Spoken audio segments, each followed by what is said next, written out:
Yes! Chelsea, champions of the Conference League. We know what we are. We know what we are. Champions of something in Europe. We know what we are.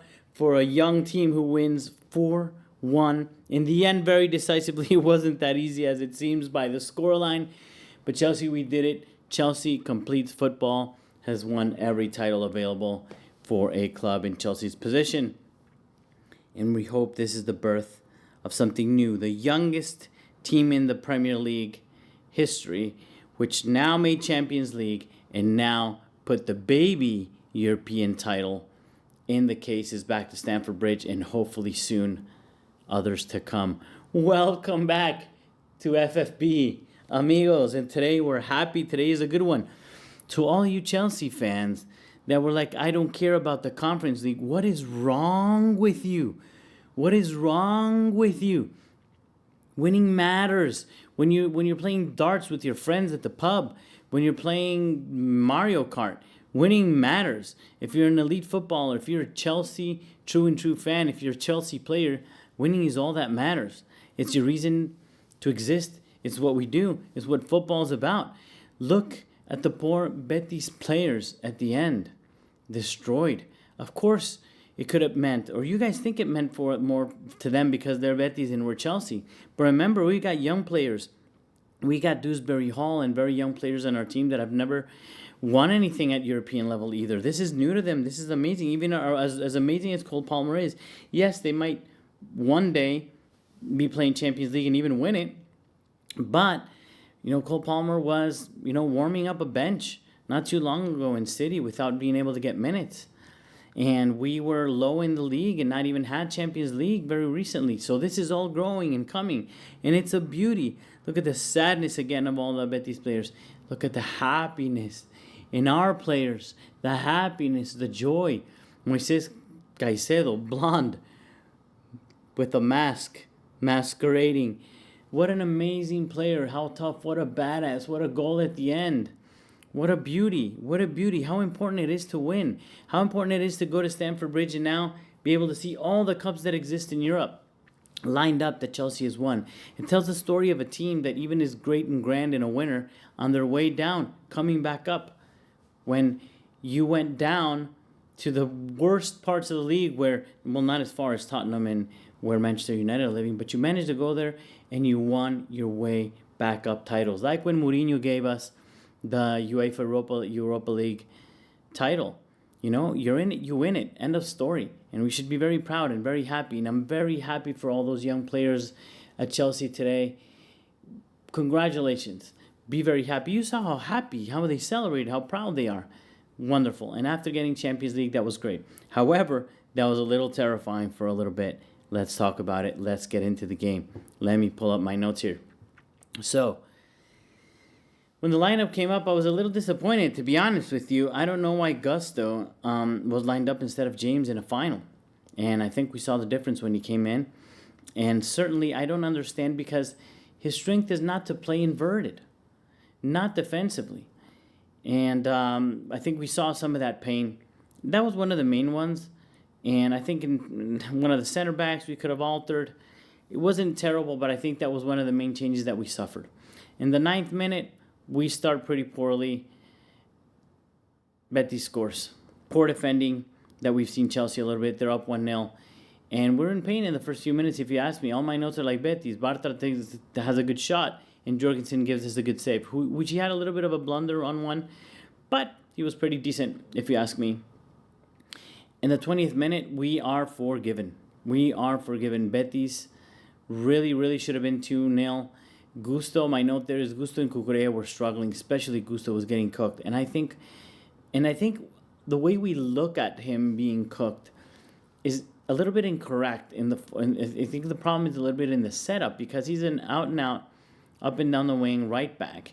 And you're expecting your right back to cover the left wing or the right side and whoever's coming down that play. But if he's inverted in midfield, it's like a diagonal run, and I'm not sure tactically how that's supposed to play. I think that there should be some shadow coverage for him to gain time to be there, or the right center back covers, And I think there's just a little bit of error, and he doesn't have all the minutes that you would think in that position, and he's not great at that position. We suffered that a little bit. I think they're forgiving us. And my note there is Pellegrini is a far more experienced coach, and I said this in the prior videos. We just have far better players, but he's the better coach, and their setup proves it. Their high press in that first half, well, let me rephrase. It's not a high press. It's the midfield press. The triggers were set up beautifully. They would allow a couple of Chelsea players, depending on who they are on the ball, and they would press, obviously with the correct triggers, but they were around the center circle.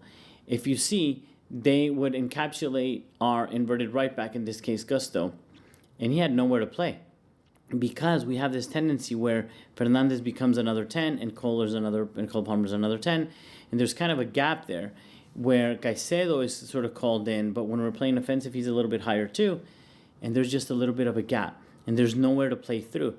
And their press was amazing in the middle. So credit to them. They did a really good job. They didn't let Chelsea play. Chelsea had nothing. That first half, Chelsea had no idea.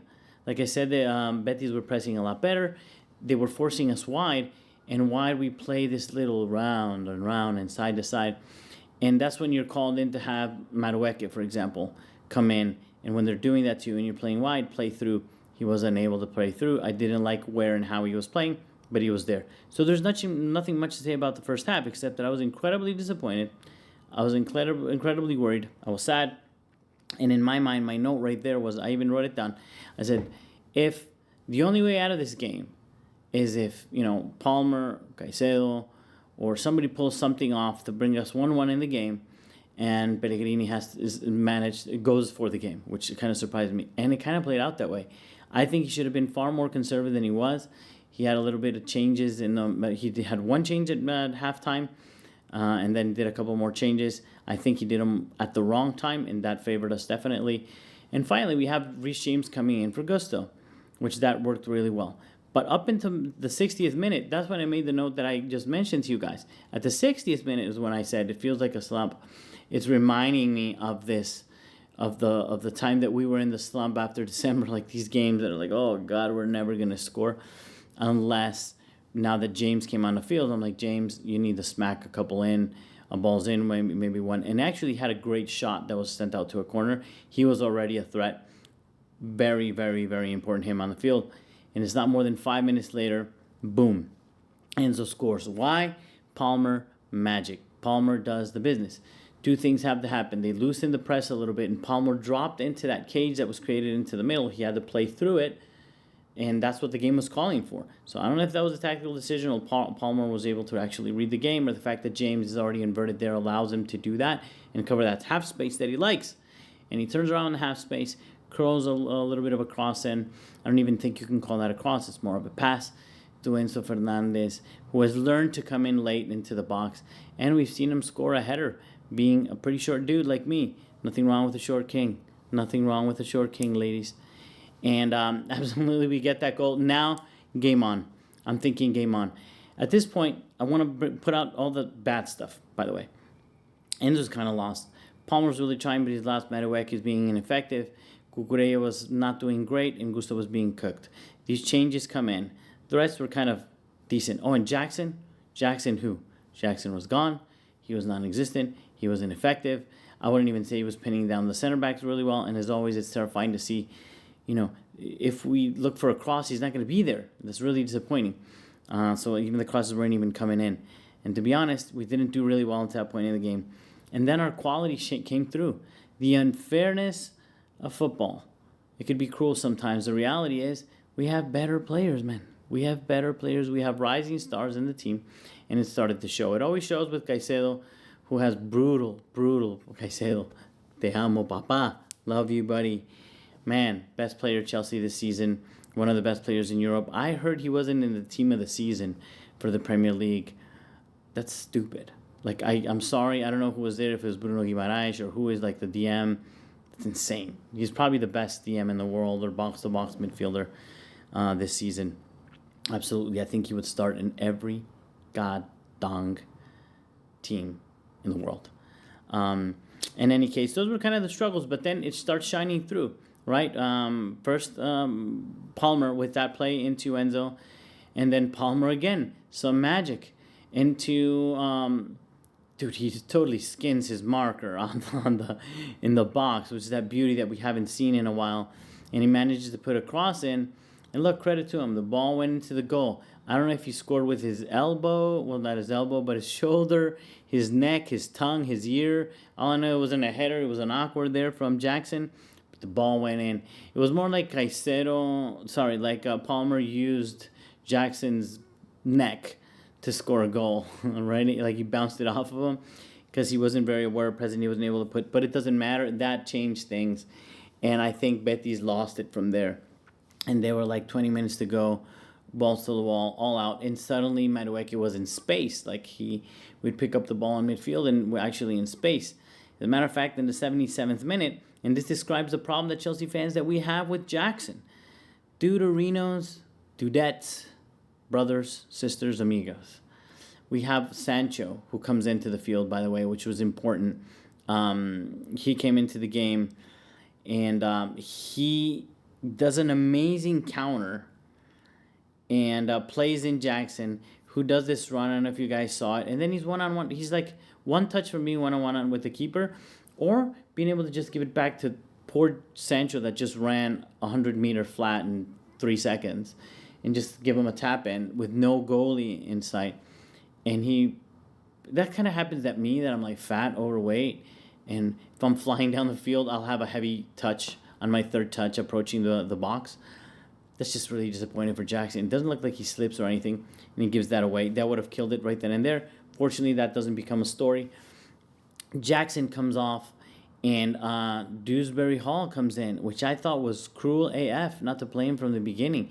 He's been, I don't know if, at this stage, probably the single most important player that we've had now that Gu was out and Kunku wasn't there to score, the ones that were scoring goals or being important in the other players, in the other games. He was like the guy, man, and it was kind of messed up to not let him play, to be honest. So he comes in for Sancho, which is good. And then Sancho, again, Dewsbury Hall, dude, doing a Lionel Dewsbury Hall situation. He got a little bit lucky, I think, with the pass. I think it touches on him, but no, he bulldozes. He runs at players in 3/4 of the field up into the edge of the box. And when he gets a little bit he plays Sancho in, he gets a little bit lucky. And I kind of I yelled at Sancho a little bit there. I'm like, why didn't you take the shot first time? But fortunately, he cuts into the healthy leg and is able to curl one in with a nice little finesse shot and puts us ahead, and then it's game over at that point. So then my note is, okay, after the subs, Chelsea came alive. My point being, those subs probably didn't have to be subs. It would have been nice to start with that team. That should have been the team that started. But hey, it worked. It happened. I just think we were a little bit close to danger, and I think Betis opened up too much and gave us the game there towards the end, and which we're very lucky. And then Palmer off to get applauded. And I want to call that one, to be honest, with you, because I'm very excited by Mark Yu. I really, really like that player. You guys got to remember, I'll double check. Don't kill me with the stats and the data. But I think this young man is 19 years old. And he's proven to be sharp, amazing pressing. He has the presence of a 9. He runs in behind beautiful. I think he is the kind of... We saw the goals that he had in the Conference League before, where he presses, he hunts down that keeper. He's hungry, he's a fox. Just hunt in the hunt. And he's proven to have the physical abilities of a 9 and be at the end of crosses. I would have liked to see him more. How cruel is football that when Nkunku is sucking booty and Jackson is out, he gets injured too. Because I think those 2-3 months would have been, so he would have started. He would have played, he would have started, he would have scored.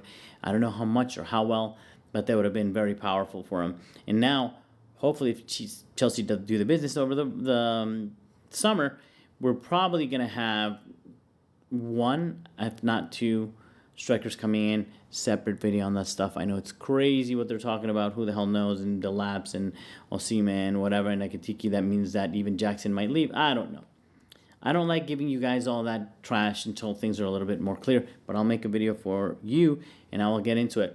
But I'm so happy to see him. I'm so happy that in the same sub we get to applaud Palmer, who shows up. Yes, the goal not there. The goal's not there yet. But he was the change maker, man. He was the magic. He was the magician that showed up.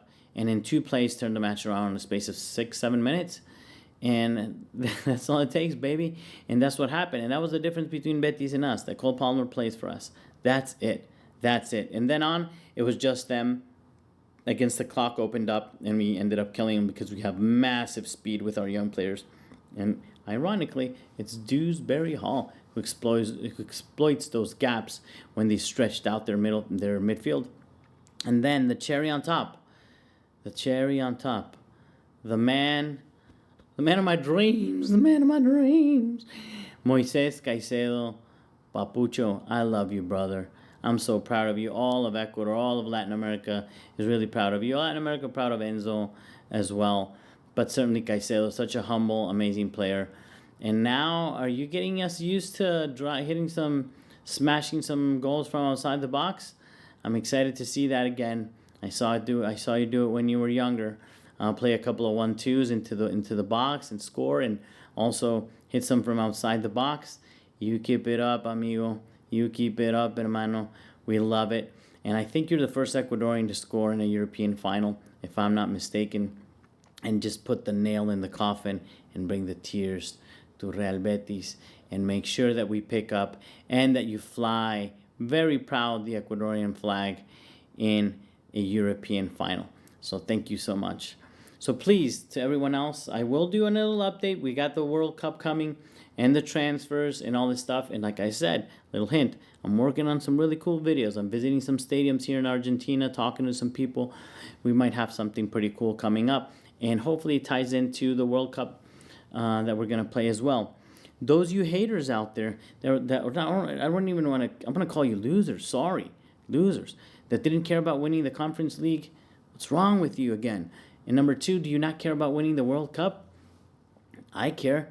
I'm pretty sure some of the young players care. We care about bragging rights and how that helps you with morale and get set up for the upcoming league. Am I saying win that at the risk of injuring Moises Caicedo or Palmer or something? No.